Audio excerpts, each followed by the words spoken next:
I've been dying to ride the Alpha 1. I want to see if it lives up to the hype, and now the time has come. My normal rides are a 2016 M8 153 and a 2018 Ski-Doo Summit 165. Today I'm riding my M8, hopping back and forth with the Alpha so I can directly compare them on the same snow in the same place and so on. I've also got a cold, which is why I've got the strength of an emaciated hamster. This Alpha 1 is brand new. It's a 165 with an Octane Ink wrap. It's never been on snow, still in break-in mode. In total I got about 30 minutes on this Alpha, but as you'll see in a moment, it took less than 60 seconds to have my Alpha brain blown. Before we get to the riding, I've got to say this is one good looking cat. I love the wrap, I love what they've done to the handlebar and media area, the panel fit, the closing system. They've really got their shit together. They've also got a brand new kill switch, which came off in my hand. Nice start. Speaking of starting, I'm never going to buy another sled without electric start. I'm just not going to do it. If it's good enough for motocross bikes to have electric, then why not sleds? I still think the Ski-Doo shot system is the best, but I'll pay the weight penalty for a starter motor if that's what it takes. As it happens, I have a buddy who has fitted an e-start kit to his Alpha 1. Just saying.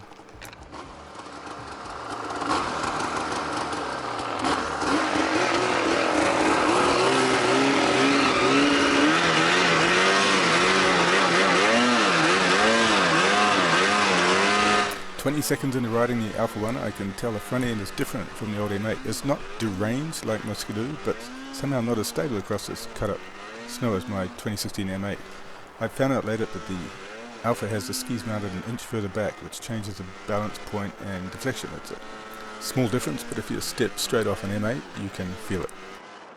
So right now I'm heading for a patch of deep snow by the trees that I was just riding on the M8 before I jumped on the Alpha 1. And 60 seconds into my first ride on an Alpha, I lay over into a deep left turn and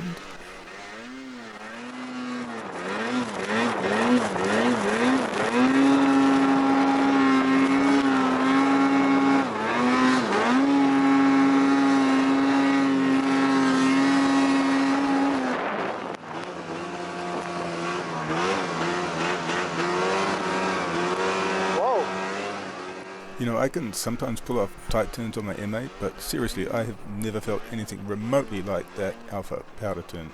Just pinning the throttle and getting tighter and tighter. On the M8 or the Doo, you start to feel the tail wash out and your feet get lighter as the sled moves away from you, but this thing just seems to grip harder and harder, impossibly hard. I could feel my inside foot loading up with the G-force. It was absolutely amazing. So then I tried one the other way and of course overcooked it on the third loop. Rider skill apparently still required on the Alpha, but I learned that the cat has finally made a tether switch that doesn't fill with snow and become impossible to reattach like the old cats where you have to smack it on the handlebars all the time. Except they put the new one right by the pull cord, which is another reason to have an electric start.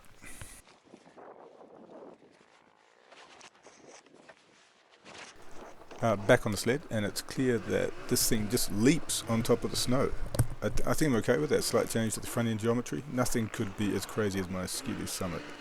And the cat comes standard with quality Fox air shocks. The back end is just so hooked up. It reminds me of piloting a jet boat or a jet ski, where the harder you get on the gas, the more you can turn.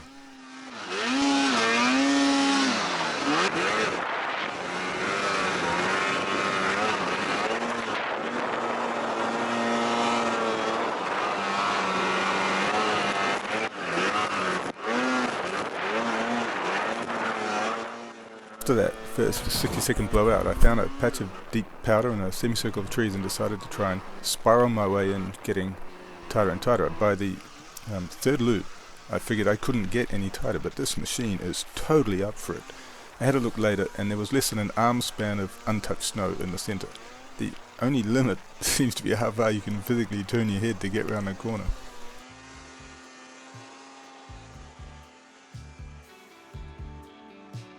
Look, I'm sure good riders on a Polaris or a Doo or Yamaha 4-stroke or a regular old M8 can pull these moves all day long, but I do think it's an incredible achievement for Arctic Cat that a weekend warrior like me can jump on an Alpha 1 and be blazing layovers and powder within seconds. The Alpha 1 is a powder freak.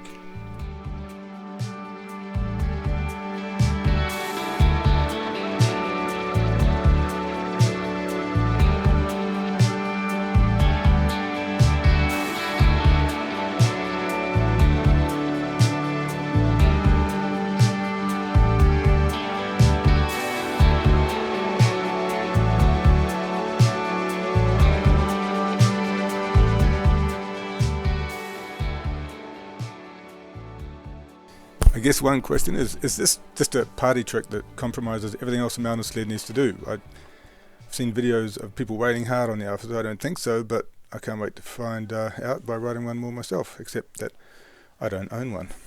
Couple of other quick things. I don't really have a verdict on side hilling yet because I didn't have the terrain to try it out. Everyone says it's great on a side hill. It probably is, but I need to try it. The running boards are super narrow. It takes getting used to. I think they've been narrow for a while on the sleds after 2016, but I kind of like the leverage of a wider board. I guess given how responsive the Alpha is, you don't need the width. They still don't shed snow very well though. Also, the foot box is really small. It looks like you can remove or adjust the upper retainer, but this thing packs with snow and then there's nowhere for your foot to go. I've got a 27 centimeter US size 10 boot. I think anyone with big feet is going to struggle with this.